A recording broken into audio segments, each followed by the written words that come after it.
kick off this series with a bit about what it takes to be a quality salesperson. So I've worked with some amazing salespeople in my career, and that's come from watching kind of the top account directors when I was a junior salesperson, earning hundreds of thousands of pounds and doing certain things, and then watching some people who've worked for me over the years who've excelled their careers, and then also working and hiring sort of top account directors in my career. I've learned a lot about kind of what they do day to day to really be successful people, and some of that comes, I would guess, naturally from them. Others have been taught. So salespeople come from any background. You know, you don't need to be the Wolf of Wall Street type of person where you are chat, really arrogant, really cocky. I think that's kind of like a misconception about sales. You don't have to be like that to be successful. But what you do need to be successful in sales is some key, I would say, fundamentals. And the first one of that is hunger. So what I mean by hunger is that somebody who's hungry is somebody who's going to wake up on a Monday morning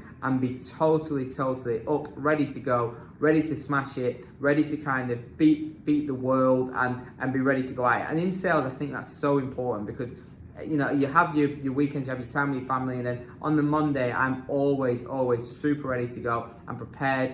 I just want to take on the world. I want to prove a point, and I'm ready to go. And I'm hungry every day for that. And I think in sales, you have to be hungry every day to succeed. So I would say first one is hunger. Second one is resilience. So resilience is super important in sales. And I'm not going to lie to you, sales is an industry where you get a lot of no's, a lot of rejections, and therefore you need to be able to overcome them. And if you're somebody that kind of, as soon as you have a rejection, you take that personally, probably sales might not be for you. So you do get a lot of no's in sales, and you have to be resilient enough to keep overcoming them, because after 10 no's, you may get a yes. And so being resilient is vitally important for sales. Next bit I would say is drive and ambition. So every good salesperson I've worked with has always had kind of like a vision of where they want to be in sort of like 3, 5, 10 years, and have worked towards that goal. And I think having that drive and having that ambition in mind of this is where I want to be, I want to live this life, I want to be able to afford these things, I want to be able to do this. All the quality salespeople I've ever worked with have always had that kind of drive and ambition to keep going and have had a vision in their head of where they want to be. I remember when I was kind of probably about 21, I set out some goals for myself and said, you know, I wanted this car, I wanted this Rolex, I wanted to do X, Y, and Z. I know things have changed now and we're 10 years on and people want different things out of life, but for me, I always had a drive and ambition of exactly where I wanted to be by the time I was 30, and I still think that's important today. The next thing I would say is aptitude, and when I say this, sales is an extremely difficult role in terms of you have to be multi-skilled.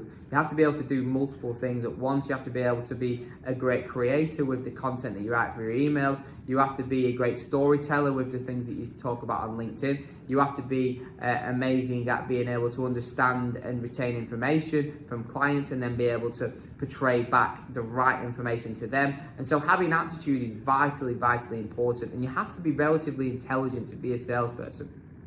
The final thing I would say is, and probably the most important, which sometimes gets overlooked, is being a great listener. So you have to be a great listener as a salesperson. As I said at the start, there's sometimes a misconception around sales that it's always the most arrogant, confident person that's the best salesperson. But what I've learned in my career is that the best salespeople have been the best listeners. They sit down, a bit like a doctor, you know, they sit there and they take question after question of the customer, find out all the information, and then right at the end will subscribe what they need to basically solve their solution. Very similar to what a doctor does. So to be a top salesperson, you need to be a great listener.